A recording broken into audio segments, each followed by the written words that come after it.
Kiai Haji Said Akil Siraj. Ketika usia negara, bangsa ini masih belia, 8 tahun, dan para pendiri bangsa baru beberapa tahun menyelesaikan status kemerdekaan Indonesia di Konferensi Meja Bundar, KMB, pada 1949, di sebuah desa bernama Kempek, Palimanan, Cirebon, Jawa Barat. Senyum bahagia Kiai Haji Akil Siroj mengembang. Tepat pada tanggal 3 Juli tahun 1953, pengasuh pesantren Kempek itu dianugerahi seorang bayi laki-laki, yang kemudian diberi nama Said. Said kecil kemudian tumbuh dalam tradisi dan kultur pesantren. Dengan ayahandanya sendiri, ia mempelajari ilmu-ilmu dasar keislaman. Kiai Akil sendiri, ayah Said, merupakan putra Kiai Siroj, yang masih keturunan dari Kiai Muhammad Said Gedongan. Kiai Said Gedongan merupakan ulama yang menyebarkan Islam dengan mengajar santri di pesantren dan turut berjuang melawan penjajah Belanda. Ayah saya hanya memiliki sepeda ontel, beli rokok pun kadang tak mampu. Dulu setelah ayah memanen kacang hijau, pergilah ia ke pasar Cirebon. Zaman dulu yang namanya mobil transportasi itu sangat jarang dan hanya ada pada jam-jam tertentu. Kenang Kiai Said dalam buku Meneguhkan Islam Nusantara. Biografi Pemikiran dan Kiprah Kebangsaan, Halista, 2015. Setelah merampungkan mengaji dengan ayahanda maupun ulama di sekitar Cirebon, dan umur dirasa sudah cukup, Said remaja kemudian belajar di pesantren Lirboyo, Kediri, Jawa Timur yang didirikan oleh Kiai Haji Abdul Karim, Mbah Manaf. Di Lirboyo, ia belajar dengan para ustadz dan kiai yang merawat santri, seperti Kiai Haji Mahrus Ali, Kiai Haji Marzuki Dahlan, dan juga Kiai Muzaijat Nganjuk. Setelah selesai di tingkatan aliyah, dia melanjutkan kuliah di Universitas Tribakti yang lokasinya masih dekat dengan pesantren Lirboyo. Namun kemudian ia pindah menuju kota Mataram, menuju Ngayogyakarta Hadiningrat. Di Yogyakarta, Said belajar di pesantren Al-Munawir, Krapyak di bawah bimbingan Kiai Haji Ali Maksum, Rais Am PBNU tahun 1981 sampai tahun 1984. Selain mengaji di pesantren Krapyak, ia juga belajar di IAIN Sunan Kalijaga, yang ketika itu Kiai Haji Ali Maksum menjadi guru besar di kampus yang saat ini sudah bertransformasi menjadi UIN itu. Ia merasa belum puas belajar di dalam negeri. Ditemani istrinya, Nur Hayati, pada tahun 1980, ia pergi ke negeri kelahiran Nabi Muhammad SAW, Makkah Al-Mukarramah. Di sana ia belajar di Universitas King Abdul Aziz dan Ummul Qura, dari sarjana hingga doktoral. Di Makkah, setelah putra-putranya lahir, Kang Said, panggilan akrabnya, harus mendapatkan tambahan dana untuk menopang keluarga. Beasiswa dari pemerintah Saudi, meski besar, dirasa kurang untuk kebutuhan tersebut. Ia kemudian bekerja sampingan di toko karpet besar milik orang Saudi di sekitar tempat tinggalnya. Di toko ini, Kang Said bekerja membantu jual beli serta memikul karpet untuk dikirim kepada pembeli yang memesan. Keluarga kecilnya di Tanah Hijaz juga sering berpindah-pindah untuk mencari kontrakan yang murah. Pada waktu itu, Bapak kuliah dan sambil bekerja, kami mencari rumah yang murah untuk menghemat pengeluaran dan mencukupkan beasiswa yang diterima Bapak, ungkap Muhammad Said, putra sulung Kang Said. Dengan keteguhannya hidup di tengah panasnya cuaca Makkah di siang hari dan dinginnya malam hari, serta kerasnya hidup di mantan tanah jahiliyah ini, ia menyelesaikan karya tesisnya di bidang perbandingan agama, mengupas tentang kitab Perjanjian Lama dan surat-surat Sri Paus Paulus. Kemudian, setelah 14 tahun hidup di Makkah, ia berhasil menyelesaikan studi S3 pada tahun 1994, dengan judul Silatullah bil Kauni fit Tasawuf al-Falsafi, Relasi Allah SWT dan Alam, Perspektif Tasawuf. Pria yang terlahir di pelosok Jawa Barat itu mempertahankan disertasinya, di antara para intelektual dari berbagai dunia, dengan predikat cum laude. Ketika bermukim di Makkah, ia juga menjalin persahabatan dengan Kiai Haji Abdurrahman Wahid Gusdur. Gusdur sering berkunjung ke kediaman kami. Meski pada waktu itu rumah kami sangat sempit, akan tetapi Gusdur menyempatkan untuk menginap di rumah kami. Ketika datang, Gus Dur berdiskusi sampai malam hingga pagi dengan Bapak, ungkap Muhammad Said bin Said Akil. Selain itu, Kang Said juga sering diajak Gus Dur untuk sowan ke kediaman ulama terkemuka di Arab, salah satunya Sayyid Muhammad Alawi Al-Maliki. Setelah Kang Said mendapatkan gelar doktor pada 1994, ia kembali ke tanah airnya, Indonesia. Kemudian Gus Dur mengajaknya aktif di NU dengan memasukkannya sebagai wakil khatib AM PBNU dari Muktamar ke-29 di Cipasung.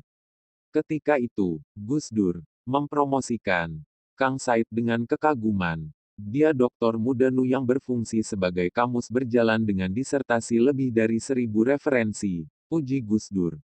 Belakangan, Kang Said juga banyak memuji Gus Dur. Kelebihan Gus Dur selain cakap dan cerdas adalah berani, ujarnya, dalam Simposium Nasional Kristalisasi Pemikiran Gus Dur, tanggal 21 November tahun 2011 silam. Setelah lama akrab dengan Gus Dur, banyak kiai yang menganggap Kang Said mewarisi pemikiran Gus Dur. Salah satunya disampaikan oleh Kiai Haji Nawawi Abdul Jalil, pengasuh pesantren Sidogiri, Pasuruan, ketika kunjungannya di kantor PBNU pada tanggal 25 Juli tahun 2011. Kunjungan waktu itu merupakan hal yang spesial karena pertama kalinya Kiai Hos itu berkunjung ke PBNU, didampingi Kiai Haji Anim Falahuddin Mahrus Lirboyo. Kiai Nawawi menganggap bahwa Kang Said mirip dengan Gus Dur, bahkan dalam bidang kenyelenehannya. Nyelenehnya pun juga sama, ungkap Kiai Nawawi, seperti dikutip NU Online. Terus berjuang di NU tidak ada ruginya. Teruslah berjuang memimpin, Allah akan selalu meridloi, tegas Kiai Nawawi kepada orang yang diramalkan Gus Dur menjadi Ketua Umum PBNU di usia lebih dari 55 tahun itu. Menjaga NKRI dan mengawal perdamaian dunia. Pada masa menjelang kemerdekaan, tepatnya pada tahun 1936, para ulama NU berkumpul di Banjarmasin untuk mencari format ideal negara Indonesia ketika sudah merdeka nantinya. Pertemuan ulama itu menghasilkan keputusan yang revolusioner. 1. Negara Darussalam, negeri damai, bukan Darul Islam, negara Islam. 2. Indonesia sebagai negara bangsa, bukan negara Islam. Inilah yang kemudian menginspirasi Pancasila dan UUD 1945 yang dibahas dalam sidang konstituante, beberapa tahun kemudian. Jadi, jauh sebelum perdebatan sengit di PPKI atau BPUPKI tentang dasar negara dan hal lain sebagainya, ulama NU sudah terlebih dulu memikirkannya. Pemikiran, pandangan dan manhaj ulama pendahulu tentang relasi negara dan agama, ad-din wa daulah, itu terus dijaga dan dikembangkan oleh NU di bawah kepemimpinan Kang Said. Dalam pidatonya ketika mendapat penganugerahan Tokoh Perubahan 2012 pada April tahun 2013, Kiai Said menegaskan sikap NU yang tetap berkomitmen pada Pancasila dan UUD 1945. Muktamar ke-27 di Situbondo Pen ini kan dilaksanakan di pesantren Asembagus pimpinan Kiai Asad Syamsul Arifin. Jadi, pesantren memang luar biasa pengaruhnya bagi bangsa ini. Meski saya waktu itu belum menjadi pengurus PBNU, kata Kiai Said, mengomentari Munas Alim Ulama NU 1983 dan Muktamar NU di Situbondo 1984 yang menurutnya paling fenomenal dan berdampak dalam pandangan kebangsaan. Sampai kini, peran serta NU dalam hal kebangsaan begitu kentara kontribusinya, baik di level anak ranting sampai pengurus besar, di tengah berbagai rongrongan ideologi yang ingin menggerogoti Pancasila sebagai dasar negara. Hal ini tercermin dalam berbagai kegiatan dan program NU yang selalu mengarusutamakan persatuan dan kesatuan bangsa. Dalam konteks ini, Kiai Said sangat berpengaruh karena kebijakan PBNU selalu diikuti kepengurusan di bawahnya, termasuk organisasi sayapnya. Salah satu peran yang cukup solutif, misalnya, ketika beliau menaklukkan Ahmad Musyadek, orang yang mengaku sebagai nabi di Jakarta dan menimbulkan kegaduhan nasional, lewat perdebatan panjang tentang hakikat kenabian, 2007. Alhamdulillah, doa saya diterima untuk bertemu ulama, tempat saya bermuzakarah, diskusi. Sekarang saya sadar kalau langkah saya selama ini salah, aku Musyadek. Di sisi lain, Kang Said juga mengakui kehebatan Musyadek. Dia memang hebat. Paham dengan asbabun nuzul Al-Quran dan asbabul wurud hadits. Hanya sedikit saja yang kurang pas, dia mengaku nabi, itu saja. Jelas Kiai Said seperti yang terekam dalam antologi Nu, Sejarah, Istilah, Amaliyah dan Uswah, Khalista dan LTN Nu Jatim, Chat 2 2014. Kiai yang mendapat gelar Profesor bidang ilmu tasawuf dari UIN Sunan Ampel Surabaya ini bersama pengurus Nu juga membuka dialog melalui forum-forum internasional, khususnya yang terkait isu-isu terorisme, konflik bersenjata dan rehabilitasi citra Islam di Barat yang buruk pasca serangan gedung WTC pada tanggal 11 September tahun 2001. Ia juga kerap kali membuat acara dengan mengundang ulama-ulama dunia untuk bersama-sama membahas problematika Islam kontemporer dan masalah keumatan. Pada Jumat, tanggal 7 Maret tahun 2014, Duta Besar Amerika untuk Indonesia Robert O. Blake berkunjung ke kantor PBNU. Ia menginginkan Nu terlibat dalam penyelesaian konflik di beberapa negara. Kami berharap Nu bisa membantu penyelesaian konflik di negara-negara dunia, khususnya di Syria dan Mesir. Nu kami nilai memiliki pengalaman membantu penyelesaian konflik, baik dalam maupun luar negeri, kata Robert, seperti dilansir Nu Online. Sejak saya bertugas di Mesir dan India, saya sudah mendengar bagaimana peran Nu untuk ikut menciptakan perdamaian dunia, imbuhnya. Raja Yordania Abdullah bin Al-Husain, Abdullah II juga berkunjung ke PBNU. Ia ditemui Kiai Said, meminta dukungan Nu dalam upaya penyelesaian konflik di Suriah. Di Timur Tengah, tidak ada organisasi masyarakat yang bisa menjadi penengah, seperti di Indonesia. Jika ada konflik, bedil yang bicara, ungkap Kiai Said. Selain itu, menguapnya kasus SARA di Indonesia belakangan juga kembali marak muncul ke permukaan. Munculnya kerusuhan bernuansa agama memang sangat sering kita temukan. Hal ini menunjukkan bahwa bangsa Indonesia harus terus belajar pentingnya toleransi dan kesadaran pluralitas. Sikap toleransi tersebut dibuktikan oleh Kaisar Ethiopia, Najasyi, Negus ketika para sahabat ditindas oleh orang-orang Quraisy di Mekah dan memutuskan untuk hijrah ke Ethiopia demi meminta suaka politik kepadanya.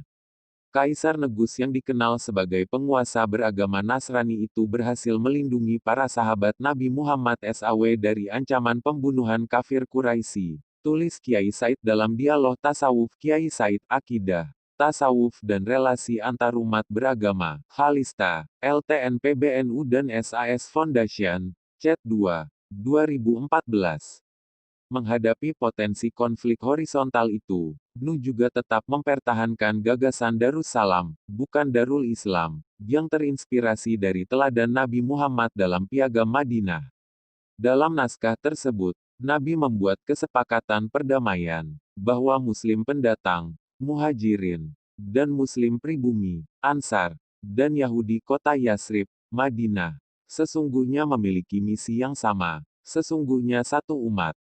Yang menarik, menurut Kiai Said, Piagam Madinah, dokumen sepanjang 2,5 halaman itu, tidak menyebutkan kata Islam. Kalimat penutup Piagam Madinah juga menyebutkan, tidak ada permusuhan kecuali terhadap yang zalim dan melanggar hukum. Ini berarti, Nabi Muhammad tidak memproklamirkan berdirinya negara Islam dan Arab, akan tetapi negara Madinah, terang Kiai Said. Selain itu, menurutnya, faktor politis juga kerap kali mempengaruhi, bukan akidah atau keyakinan. Seperti di masa Perang Salib, faktor politis dan ekonomis lebih banyak menyelimuti renggangnya keharmonisan kedua umat bersaudara tersebut di Indonesia. Dengan demikian, kekeruhan hubungan Islam Kristen tidak jarang dilatar belakangi nuansa politis yang sama sekali tidak ada kaitannya dengan agama itu sendiri, ungkapnya, dalam buku Tasawuf sebagai Kritik Sosial, mengedepankan Islam sebagai inspirasi bukan aspirasi. Di tengah agenda Ketua Umum PBNU yang sedemikian padat, Kiai Said dewasa ini diterpa berbagai fitnah, hujatan dan bahkan makian dari urusan yang remeh-temeh sampai yang menyangkut urusan negara. Ia dituduh agen Syiah, liberal, antek Yahudi, pro-Kristen, dan fitnah-fitnah lain oleh orang yang sempit dalam melihat agama dan konsep kemanusiaan dan kebangsaan. Meski demikian, Dia toh manusia biasa, yang tak luput dari salah, dosa dan kekurangan, bukan seorang nabi. Artinya, kritik dalam sikap memang wajar dialamatkan, tetapi tidak dengan hujatan, fitnah, dan berita palsu, melainkan dengan kata yang santun. Terkait hal ini, dalam suatu kesempatan ia memberi tanggapan kepada para hatersnya. Bukannya marah, Kiai Said justru menganggap para pembenci dan pemfitnah itu yang kasihan. Dan sebagai orang yang tahu seluk-beluk dunia tasawuf, tentu dia sudah memaafkan, jauh sebelum mereka meminta maaf atas segenap kesalahan. Wallahu a'lam.